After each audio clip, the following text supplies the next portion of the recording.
오늘은 누가복음 8장 40절에서 56절의 말씀을 중심으로 하나님의 말씀을 나누도록 하겠습니다. 오늘 말씀은 이방의 도시 거라사인의 땅에서 다시 돌아오신 예수님의 이야기를 다루고 있습니다. 예수님이 오시자 많은 사람들이 환영을 합니다. 본문 40절의 말씀입니다. 예수께서 돌아오심에 무리가 환영하니 이는 다 기다렸음이러라. 많은 사람이 예수님을 기다리고 있었습니다. 수많은 사람들이 모여들었죠. 그러나 그 수많은 사람들 중에서 오늘 말씀은 절박한 심정을 가진 두 사람에게 집중하고 있습니다. 한 명은 죽어가는 12살 난 딸의 아버지 회당장 야이로입니다. 그리고 12해 동안 혈루증을 앓던 여인이죠. 성경은 수많은 무리들 중에서 왜 이 두 사람에게 집중을 하고 있을까요? 그 이유를 말씀을 보며 함께 나누어 보겠습니다. 수많은 무리 중 한 사람이 예수님께로 나옵니다. 41절 말씀은 그 사람을 회당장인 야이로라고 기록하고 있죠. 회당장은 쉽게 말해 회당의 책임자입니다. 유대교 예배가 드려지는 회당의 전반적인 그리고 모든 것을 관리 감독하는 장로의 역할을 감당하는 사람입니다. 다르게 표현하자면 바리새인과 서기관과 같은 종교 지도자들 중 한 사람이죠. 그런 그가 어떻게 행동했다고 기록하고 있습니까? 41절은 발 아래 엎드려 간구하였다라고 말합니다. 과거에서부터 지금에 이르기까지 다른 사람의 발 아래 엎드려 간청을 한다는 것, 참으로 쉽지 않은 행동입니다.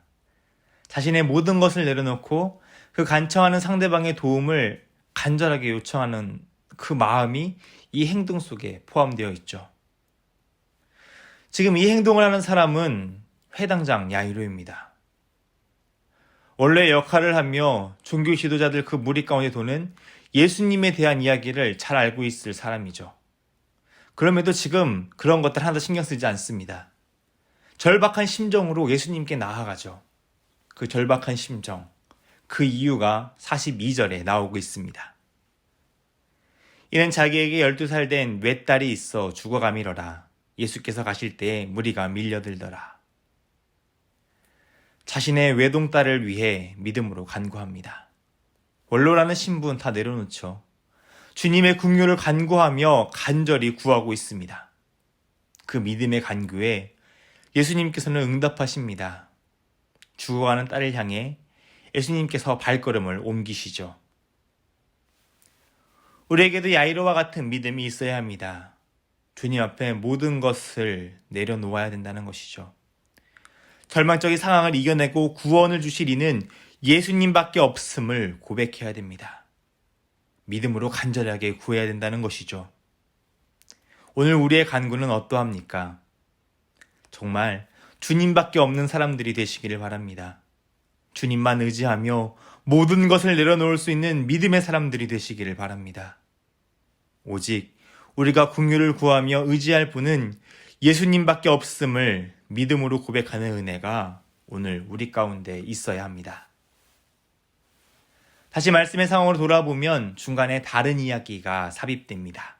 바로 12회를 혈루증으로 고생한 한 여인의 이야기입니다. 오늘 본문 43절의 말씀을 보겠습니다.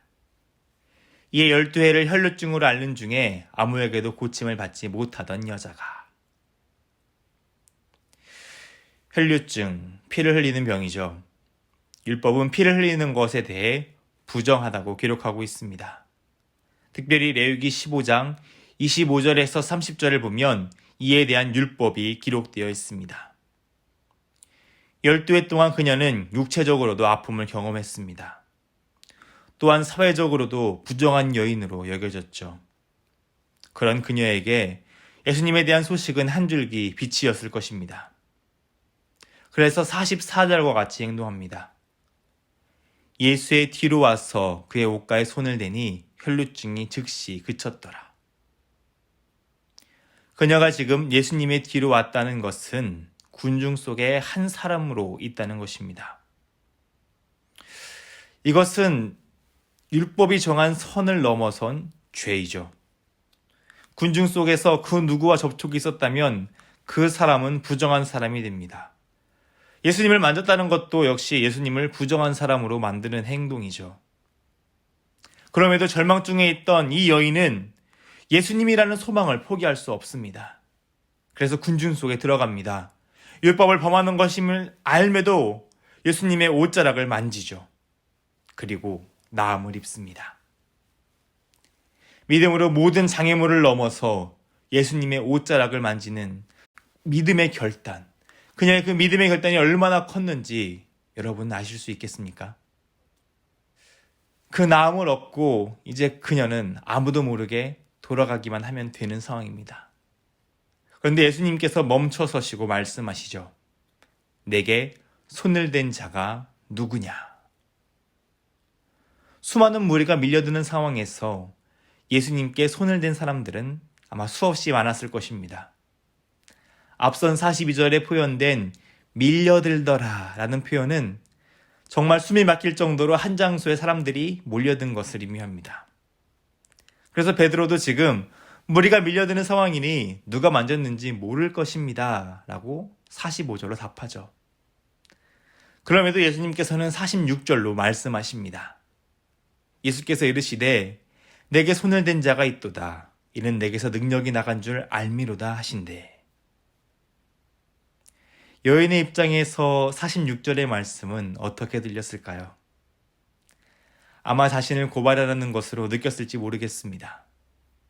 율법적으로 이번 일을 바라보면 예수님은 일정 기간 동안 정결이식을 행해야만 했죠. 그리고 이 여인은 벌을 받아야만 했습니다. 도망치고 싶었을 것입니다. 숨고 싶었겠죠. 그러나 솔직하게 나옵니다. 47절의 말씀과 같이 예수님의 옷자락이라도 만져야만 했던 자신의 절박한 상황과 그리고 그로 인해 나음을 입은 것을 모든 사람 앞에서 고백합니다. 예수님께서는 그녀를 고발하기 위해 물으신 것이 아니죠. 46절을 보면 능력이 나갔다라고 말씀하십니다. 그녀의 행동이 능력이 나가게 된 통로가 된 것이라고 표현하신 것입니다.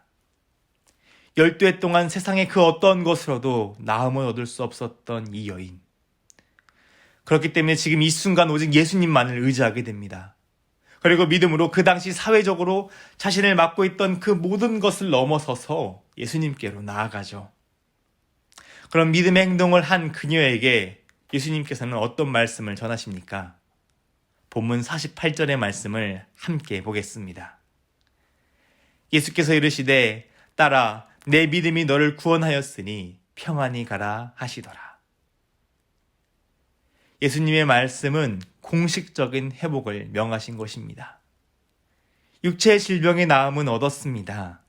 하지만 여전히 사회적으로 넘어야 할 문제들이 남아 있었죠. 그런데 예수님께서 딸로 부르시며 평안을 허락하십니다. 그동안 격리되고 떨어져 지내야만 했던 공동체의 일원으로 부르신 것이죠. 그녀가 원했던 것은 육체의 문제가 해결되는 것, 그 하나였을지 모르겠습니다. 그러나 예수님께서 허락하신 것은 그것을 넘어 공동체로서의 회복, 그리고 구원까지 허락하십니다. 절망 가운데 있던 그녀의 삶에 평안을 주십니다. 이것이 우리 주님께서 주시는 차고 넘치는 회복의 은혜입니다. 믿음으로 예수님께 손을 내밀고 믿음으로 예수님께 고백하는 여인의 모습을 보며 우리 또한 이러한 믿음의 사람들로서는 도전을 받으시기 바랍니다. 믿음의 도전으로 손을 내밀고 한 걸음을 내딛어 설 때 우리는 주님이 주시는 참된 회복을 경험할 것입니다.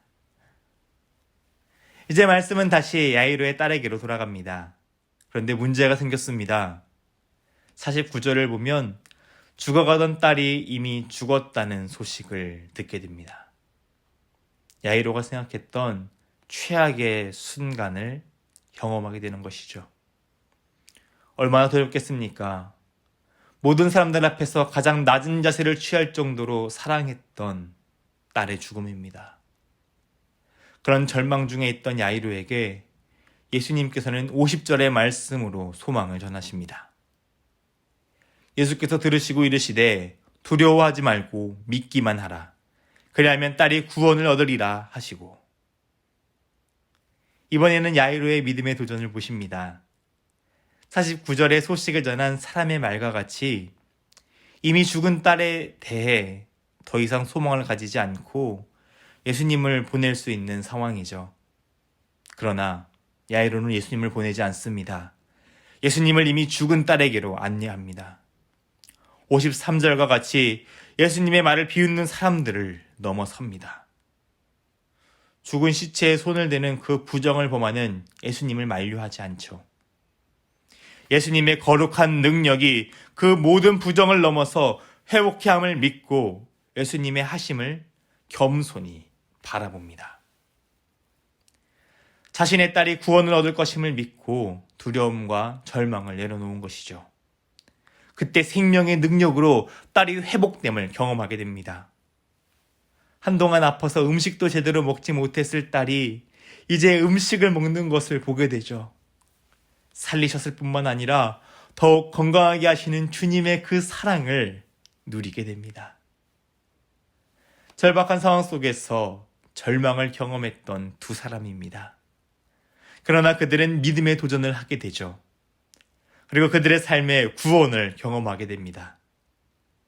오늘 주님께서는 우리도 역시 믿음의 도전으로 손을 내밀기를 원하십니다.